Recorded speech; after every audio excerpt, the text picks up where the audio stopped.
Good morning, everyone. Are you familiar with the saying, familiarity breeds contempt?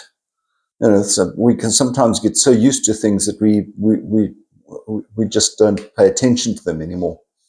That's really what the gospel is about. And today, Jesus says in Luke's gospel, no prophet is ever accepted in his own country.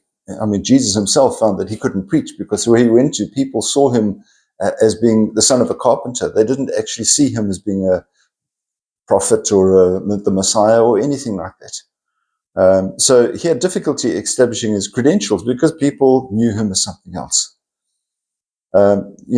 It's a challenge, I think, for all of us who've been in the Catholic Church for many, many years, to come to Mass every week and to find something different in it.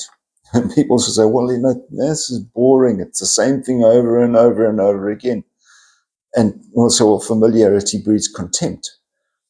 But in fact, it's the richness of our faith that holds us there and keeps us together and makes every Mass unique and every Mass exciting and every Mass appealing. Now, having said that, we know that sometimes people would say, well, we need a mission in our parish. And somebody are going to say, yeah, we do. Well, we may or may not. But some people will say we need a mission because we need to hear a different voice. And often that different voice is saying the same thing, but they're just saying it in a different way, in a way in which it perhaps is more appealing to some people. But during this time of Lent, it's a time for us to reflect, particularly as we're rushing towards the end of Lent now, to think about how we renew ourselves, because the contempt that we feel might in fact be based on our personal experience. What is our attitude towards it? Do we have the same attitude, or are we trying to renew it?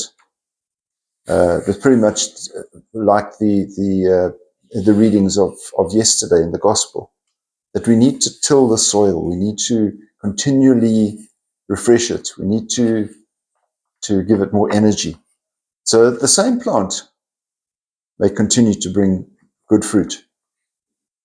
And there's our challenge for us personally, to make sure that we, although we're the same plant, and although we're in the same soil, same church, that we continue to bear good fruit.